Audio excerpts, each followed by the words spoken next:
What you're looking at is Eleanor's pole blade, one of 6 twin blades in Elden Ring. What if I told you that when you're fighting other players, this is by far the worst twin blade? The reason why is quite simple. The pole blade is the only twin blade that cannot have spinning slash put on it.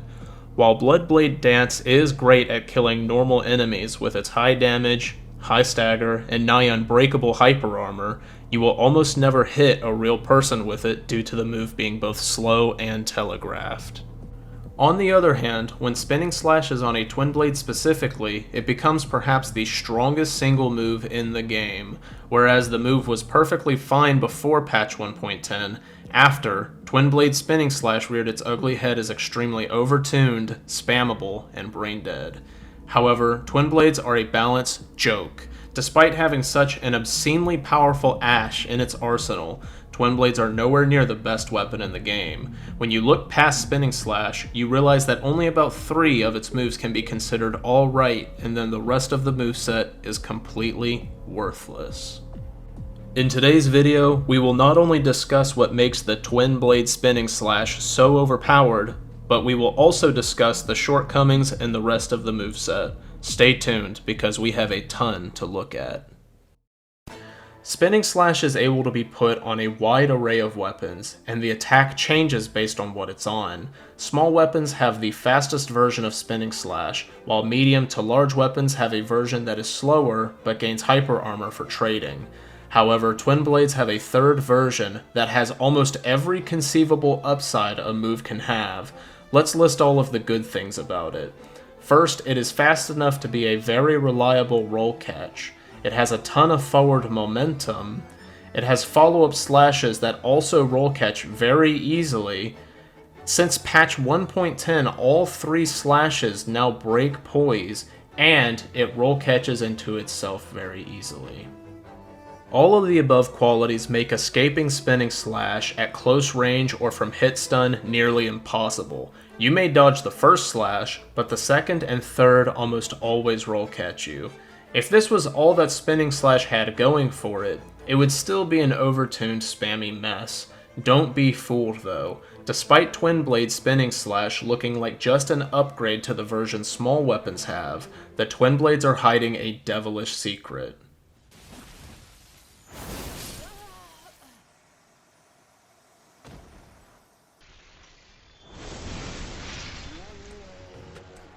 Hyper armor. That's right, hyper armor. As though the move wasn't fast enough, wasn't able to freely frame trap enough, wasn't spammable enough, it has the most brain dead mechanic tied to it too. With the hyper armor, you can mash spinning slash out of hit stun, meaning your reward for winning neutral is to get instantly frame trapped. Not only that, you would legitimately have to be a single cell organism to spam R1 out of hit stun against a twin blade user, assuming you don't have even stronger hyper armor of your own. Once you have been put into hit stun, all of your options are bad. Either you lose a trade to spinning slash, or you roll and likely get roll caught by one or more of the slashes. Simply put, spinning slash is way too easy to freely use at any and all times, and forces opponents to play extremely passive. However, like I said before, spinning slash's power level is an outlier in the twin blades moveset, so let's look at the rest of the moves and unravel the twin blade joke. We will first look at two-handing a twin blade, because it is the best moveset by far. The entire moveset is based on frame trapping and poise counting. Every move that hits twice has its poise damage split, with the majority of the poise damage being loaded into the second swing. Oftentimes when someone is wearing heavy enough armor, you will only land one of the 2 slashes, which usually doesn't poise break. While this scenario is common and often frustrating, it can actually be a blessing in disguise. Passive poise stays damaged for about half a minute, so if their poise is damaged to the point that they can no longer tank the first hit anymore, the twin blade becomes way more dangerous. The first hit of the R1 and running R2 are unreactable, so if that becomes the hit that is staggering, it is very likely that you'll confound your opponent and beat them before they understand what happened. A two-handed twin blade is alright if the second hit is what's staggering, and a demon if you poise count properly and make the first hit stagger. To put it simply, power stance twin blades are generally not very good against other players. Every move is telegraphed and does very little poise damage. The only acceptable move is the jumping L1, but it is so predictable that you'll go for it that you have very little mix-up potential. By far the best reason to use power stance twin blades is for playing through the game.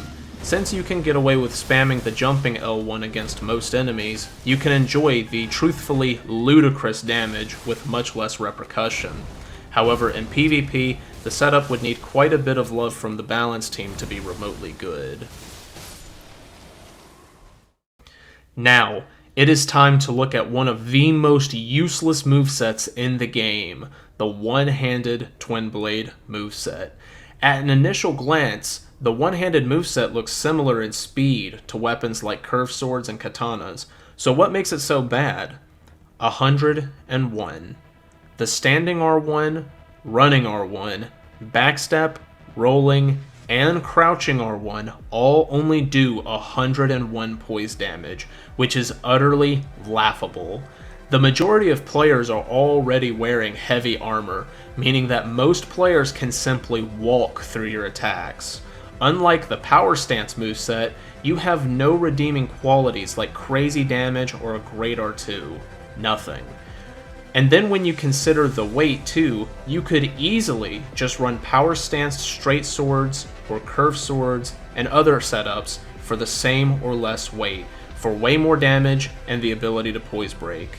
And to pour salt into the wound, offstock, a weapon that is way harder to react to, does more poise damage. The only redeeming quality is that you still have access to spinning slash. Utterly hilarious. Believe it or not, only a very small amount of changes are needed to fix twin blades and make them much more enjoyable. For spinning slash, all you have to do is revert the second hit of spinning slash back to pre-1.10 poise damage. The original poise damage of the second swing was low enough that most people would not get stunned by it, meaning that not all 3 hits guaranteed comboed. Spinning slash was way more interesting back when the second slash only did around 60 poise damage. Poising the second hit made for an interesting mind game. Either only use the first slash, then use a different move to try and roll catch the opponent, or predict that the opponent will try to R1 out of hit stun and let all 3 slashes loose. This change would mean that it can keep all of the other good qualities, but not feel stupid. Also, such an easy change means the balance team would be more likely to implement it. As for the power stance moveset, the first thing I would want to see done is make sure that the sum total of any 2 hits of the L1 does over 133 poise damage, always breaking passive poise. Then from there, I would consider making it to where the first L1 hit actually is the one doing the majority of the poise damage rather than the second. This would make it to where the effective speed of the weapon is quite a bit higher, because if that is the one that hits you, you are more than likely not going to be able to roll out and get away scot-free. Even though the one-handed moveset as of right now is very useless, it's actually extremely easy to make it at least a fun off-meta pick. Just make it to where all of the attacks that do 101 poise damage do slightly more than 133. That way you can always break someone's passive poise. This would bring it into line with other weapons such as curved swords, katanas, long swords, where they would be that sort of faster weapon, but you would still be able to attack people and not fear them just being able to waltz through your damage. Even though this change wouldn't make it a great moveset, it would be leaps and bounds better than what we have right now, and at least it would demand respect if someone decides to just run at you with high poise. To conclude, Twin Blades currently have some of the most baffling PvP balance on the entire roster of weapons, but with some minor changes, Twin Blades could easily become more balanced and skill intensive, while also having a more complete moveset. Do you agree with my takes and balance ideas? Whether you do or don't, leave a comment down below, and let's have a conversation on how, if we were to balance the game, what we would do to Twin Blades to make them better for everybody. Thank you so much for watching till the end of the video. I appreciate it a ton, and I will see you guys next time. Peace.